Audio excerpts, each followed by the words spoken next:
লাকসাম আজগড়া ইউনিয়নে বিএনপির মনোনয়ন প্রত্যাশী সামির আজিম দোলার নেতৃত্বে আজ এক গণসংযোগ ও উঠান বৈঠক অনুষ্ঠিত হয়।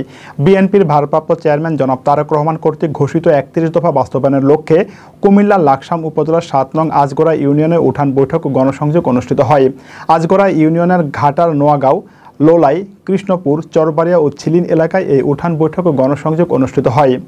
আব্দুল জলিলের তথ্য ভিডিওচিত্রে দেখুন একটি ডেস্ক রিপোর্ট লাকসাম টিভি নিউজে।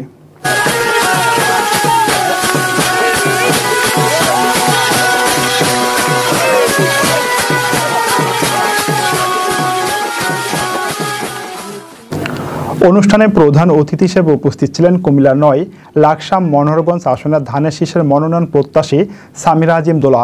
প্রধান বক্তা হিসাবে লাকসাম উপজেলা বিএনপির সাবেক যুগ্ম আহ্বায়ক হাজী মোহাম্মদ জসিমউদ্দিন। বিশেষ অতিথি হিসাবে উপস্থিত ছিলেন লাকসাম পৌরসভা বিএনপির সাবেক সহ সভাপতি হাজী মোহাম্মদ আমির হোসেন, লাকসাম উপজেলা শ্রমিক দলের সাবেক সভাপতি শওকত আলম সেলিম, উত্তরা ইউনিয়ন বিএনপির প্রধান সমন্বয়ক হাজী মোহাম্মদ ইসমাইল হোসেন।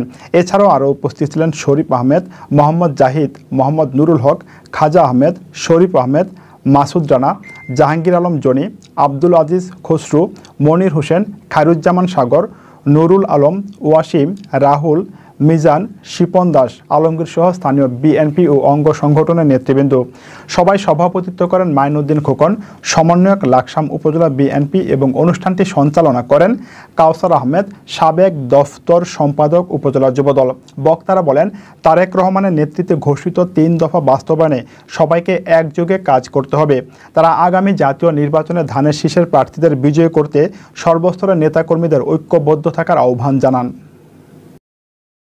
বৃহত্তর অঞ্চলে কোটি মানুষের জন্য সর্বাধুনিক প্রযুক্তির চিকিৎসা সেবা দিয়ে যাচ্ছে লাকসাম ফেয়ার হেলথ হসপিটাল।